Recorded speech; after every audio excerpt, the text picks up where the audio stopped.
So then following that match, we had the big announcement for G1 Climax 34. So we know that the tournament is happening July 20th and ending on my birthday, August 18th. So we are back to 2 blocks of 10 wrestlers. We're back to 30-minute time limit for the matches. 18 participants will be announced this coming Sunday at New Japan Seoul. And then for the final 2 spots, those 2 participants will be determined by a play-in tournament beginning on June 22nd on the New Japan Seoul Tour. The top 3 wrestlers in each block will enter a knockout stage. The second and third place wrestlers in each block will wrestle to advance to semifinals. So what's going to happen is you're going to have A1, A2, A3. A1 advances to semifinals. A2 and A3 face off, and that winner will face A1, and then the winner of that will go to the finals and face the winner of the same thing happening on the B block side of things. The way you're explaining this reminds me of like when Tony Schiavone would go through the rules of war games. It's like, okay, it's very simple. First, there's going to be a phase. Well, bro, it was funny when I was watching it. Like, I had to like pause it and like go back. Like, wait, what? Wait, what's happening? So the winner of the semifinals will wrestle on August 18th in the finals. The knockout stage, again, that's intrablock. So the winner of A2 versus A3 will face A1. The winner of B2 versus B3 will wrestle B1 in the semifinals. And so the finals will definitely be A block versus B block scenario. So, Youngbo, what are your thoughts on this G1 announcement? Yeah, so, I mean, I think that the announcement, hold on. Ziggy's trying to do a run-in. Yeah, my dog he's crying, he's freaking out. He does this thing, bro, where it's like, okay, he doesn't get fed till 8, right? But as soon as 7 o'clock hits, he's super smart. But he knows it's not time, but he just decides at 7 he's going to start crying for the food, even though he knows. No, see how he looked at me when I said that word? He knows what that is. Yeah, but no one's going to give it to him until 8. So he's just sitting here like freaking crying, and I can hear him with the headset on. King of North said he's crying over these bracket breakdowns. No, yeah. So, I mean, it's mostly really good news. I'm a little bit mixed, but I'm like 90% positive. So, I mean, the fact that we're getting 2 blocks of 10 format, again, that's fantastic. You know, that's going to cut down on a lot of the issues we've had over the last few years. The fact that there is going to be play-in rounds for the last few spots is really cool too. I've always thought that there should be some qualifications to get into the tournament. It's not quite what I've envisioned, but you know, beggars can't be choosers. I'm not in love. I do like the idea of them having more than just the top 2 guys go through. The idea that the top 3 go through is very interesting because they've never done that before. So it's a brand new format. So we can kind of see, you know, how that experiment plays out. But I don't love that it's going to result in 4 rematches, 2 rematches for each block automatically for sure. You know what I mean? Now there's ways around that where it could be really good. So it's not all negative. But I mean, I'm just not sold on the idea of getting 4 rematches for the semifinal round or for the playoff rounds or whatever you want to call it. But the fact that we're going to get a definitive A block winner and a B block winner, and they're going to go to the finals against one another for sure.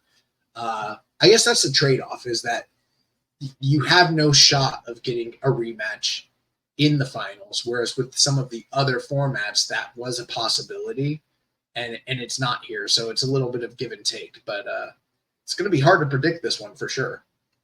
Yeah, definitely going to be very unpredictable with all the new elements here. And yeah, I kind of get what you're saying with the semifinal stuff. I think it could open the door though to have like upsets in the tournament play. Like, you know, for example, maybe you have a guy like Tsuji, I don't know, beat Naito or whatever clean in the block, and then also Naito can get the win back in the semifinal round kind of thing. So you could also have like quick banana peel stuff where, you know, if Yano rolls somebody up or whatever, and then they have that rematch or whatever. You know, I think there's stuff like that you can do that could potentially make it interesting. Or you have guys kind of hold back on big spots, knowing they're going to do a rematch, and then they do the real version of the match in the play-in rounds.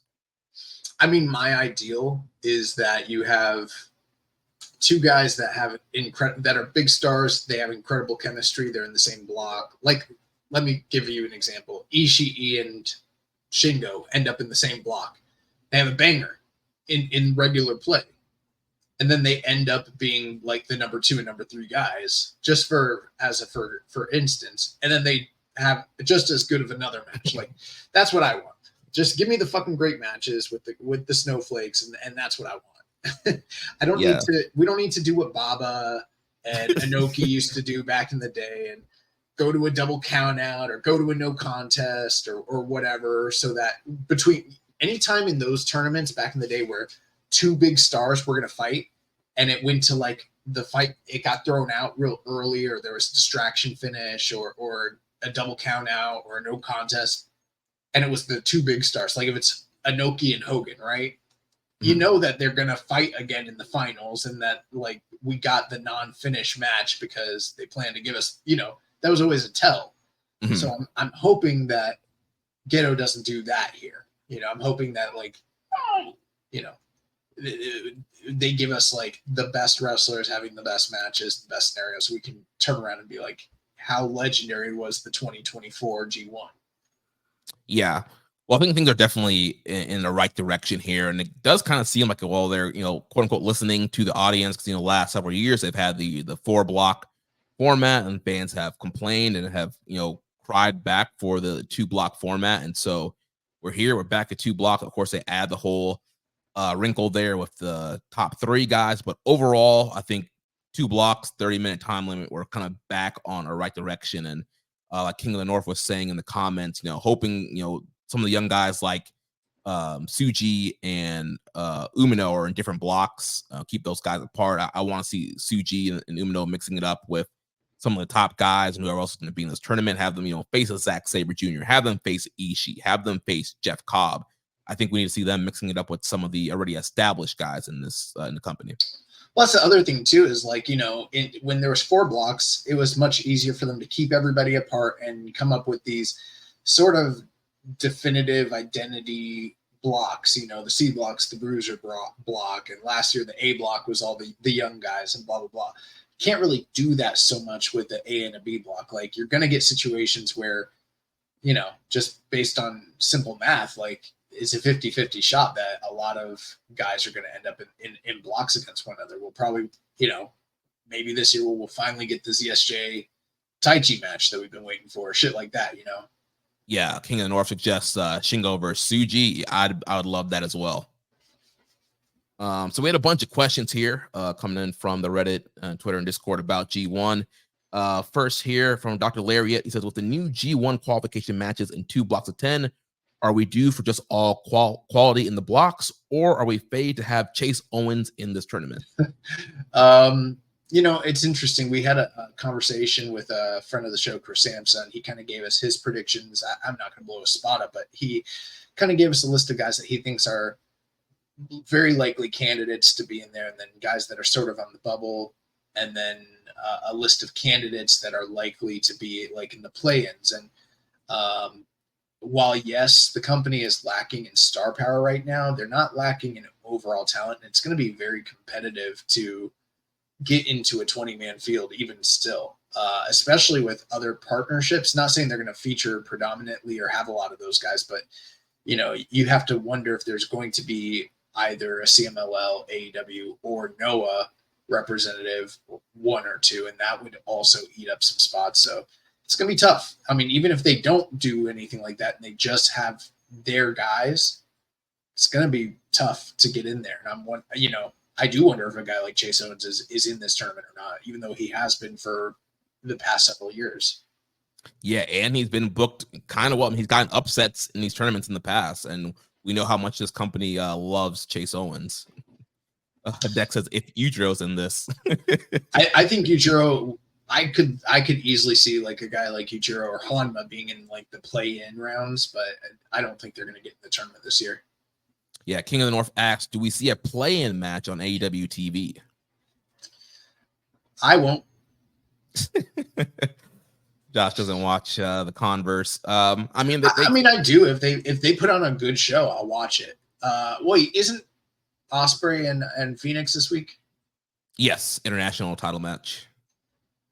I'll have to look at the rest of the card. If I think I'm busy actually, so I don't think I'll be able to. But I am interested in seeing that match. Although I've seen it, I saw that match in person actually live WrestleMania weekend. So I've seen the match a few times.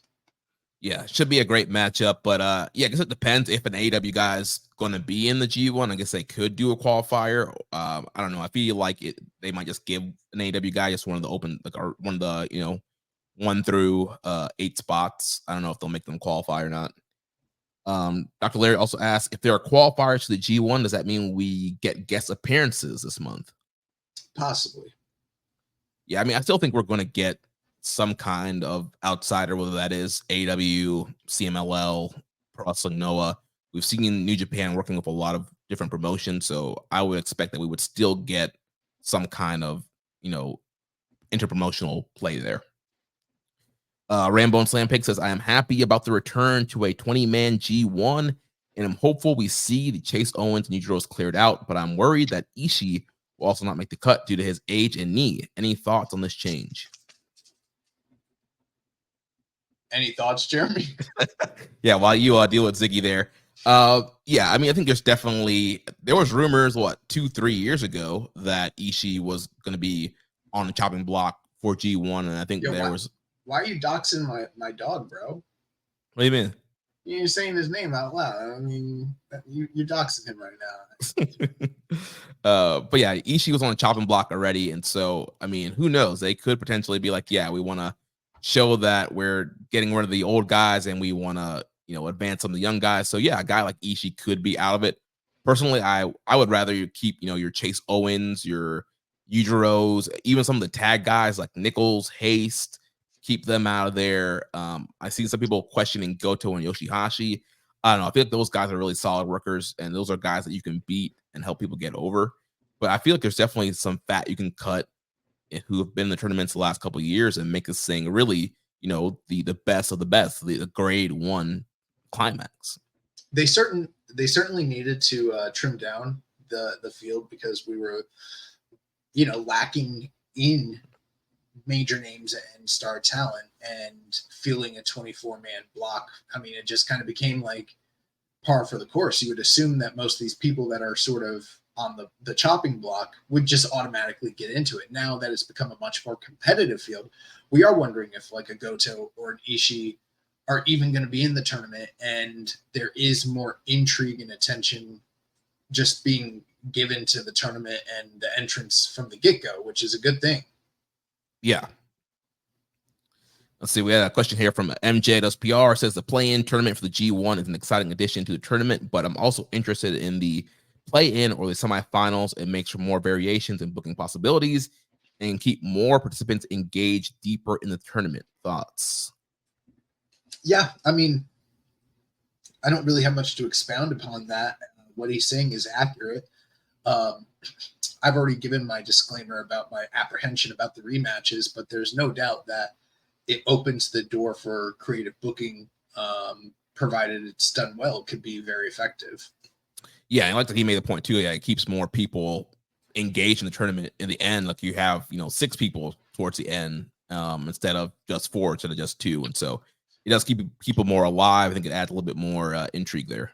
Yeah, and it really negates that thing that you could do in years past where you look at the final night, you just kind of start playing elimination. You're like, all right, this match is these are the guys that have a chance of going through. This is the match that's you can kind of or I don't know what word I'm trying to say is, but you can kind of predict what is going to fucking happen very easily that way. But when you've got 3 guys that are going through out of a 10-man block and you're looking at the final night, and you have no context for what occurred prior to that. I mean, the possibility that someone accurately predicts this entire tournament, it's way harder now.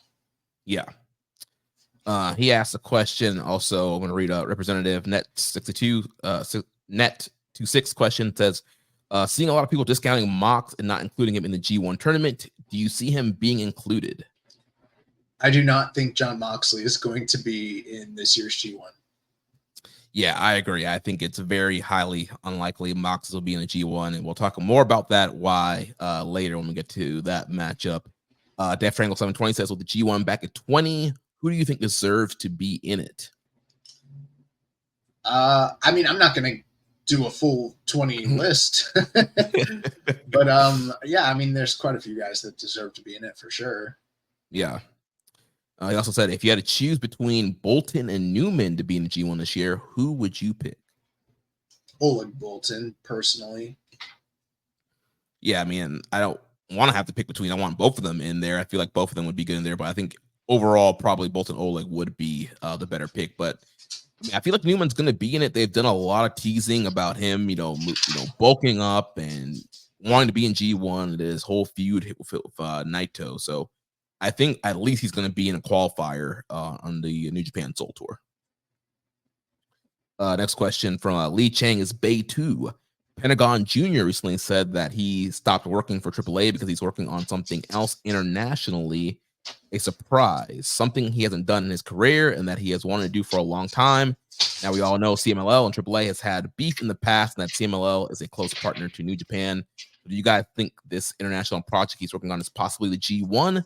This could be his final shot to do it since his contract with AEW ends in the fall, and WWE is interested in bringing him in.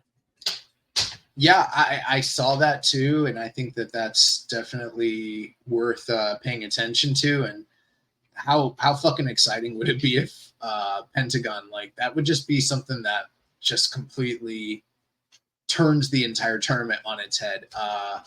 There's so much there, to kind of unpack, because it's like Pentagon, he's never been, I don't know if he's been to Japan, but he's never worked New Japan, obviously, and all the different potential matches that are there, and how would the booking work with Tony Khan, and then how strong would they have to present him? How good would those matches be? They'd probably be, freaking awesome. And then, just all the interconnective stuff between CMLL and AAA.